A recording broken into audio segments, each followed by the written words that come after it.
Bonjour à tous, c'est Claire, bienvenue dans cette vidéo où je vais répondre à la question 11, je crois, d'Etony qui concerne le programme Tarot 2017. Alors, je ne suis pas quelqu'un qui fait des super programmes écrits avec des objectifs. Je travaille pas mal au feeling, en fait, pour le tarot. Et ce qui m'intéresse en ce moment de faire, c'est pour au moins début 2017, me replonger dans le tarot de Marseille, qui est le premier tarot que j'ai utilisé et qui a été même le seul que j'ai utilisé pendant beaucoup d'années. Alors pour ça, je voudrais étendre un petit peu les connaissances que je peux avoir et qui... Moi j'ai été énormément marquée par Jodorowsky, par le livre de Jodorowsky, par son tarot. Et j'ai envie d'aller découvrir un petit peu d'autres tarots de Marseille et puis de voir un petit peu ce que les Français ont écrit. C'est-à-dire que j'ai beaucoup lu de choses d'étrangers. Jodorowsky, c'est pas un Français. J'ai lu beaucoup de choses sur le Rider-Waite, donc c'est pareil, ce sont des anglo-saxons, et très peu de choses sur les Français. J'ai jamais été trop attirée par ce qu'ils ont écrit, par la façon dont la tradition française a été, on va dire, transmise. Et j'ai envie d'aller regarder ce que les Français écrivent. Je sais qu'il y a des choses qui ne correspondent pas du tout à mon approche, puisque j'ai plus une approche, on va dire, anglo-saxonne. Mais voilà, j'ai envie de m'ouvrir et de regarder ce qui a été écrit, sans, comment dire, en arrivant un peu avec l'âme d'un débutant, en me laissant, comment dire, en étant ouvert, sans critiquer. Voilà, parce que en fait, je trouve que quand on connaît, qu'on a pas mal travaillé sur un système et qu'on a regardé, voilà, la façon de travailler, par exemple, donc là des Anglo-Saxons ou de Jodorowsky. Après, on a une idée un peu préconçue sur ce que les autres ont pu faire. Et quand on apprend, quand on a envie de découvrir des nouvelles choses, c'est super important de se remettre dans l'idée du fou, en fait, le fou, le débutant, celui qui ne sait rien. Et comment est-ce que moi, en me vidant un petit peu la tête, je peux approcher d'une façon différente le tarot de Marseille à travers des gens comme Colette Sylvestre ou voilà, des personnes qui ont pas mal écrit sur le tarot de Marseille.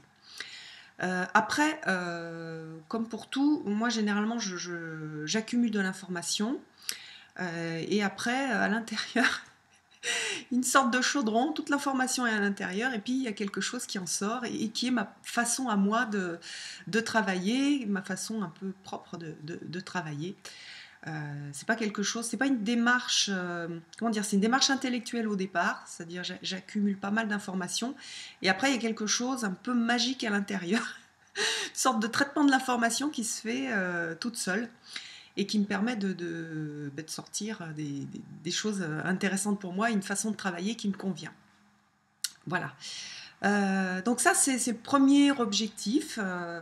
Et puis après, j'ai d'autres objectifs j'ai envie de travailler sur des tarots que j'ai acquis récemment, mais avec lesquels j'ai pas fait grand-chose, et qui sont des tarots que j'aime bien, voilà, que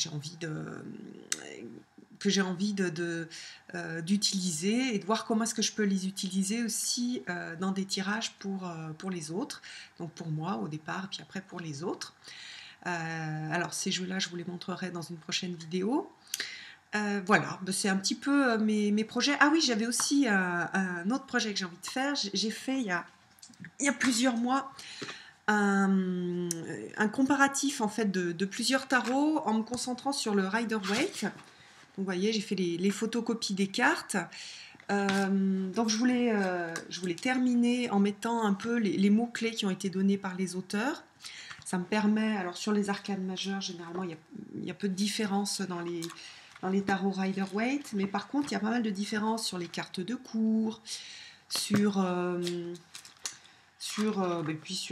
tous les arcanes mineurs.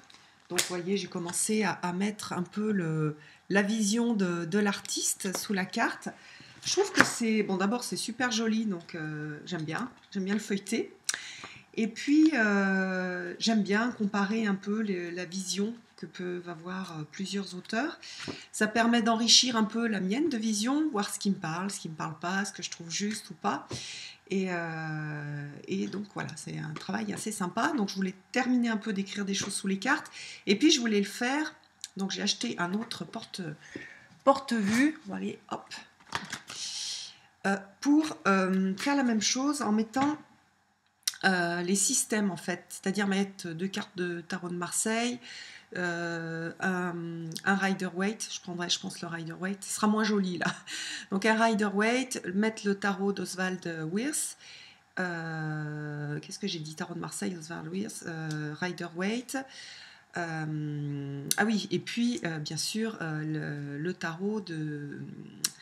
le tarot Thoth, voilà, et comme ça me permettrait d'avoir donc les images et quelques mots-clés pour voir un peu la vision des cartes différentes en fonction des auteurs, en fonction du travail qui a été fait. Donc voilà. Donc c'est ça, mes objectifs pour 2017, ou au moins pour début 2017, c'est ce qui me porte, ce qui me donne envie, c'est la petite flamme à l'intérieur qui me donne envie de travailler sur le tarot.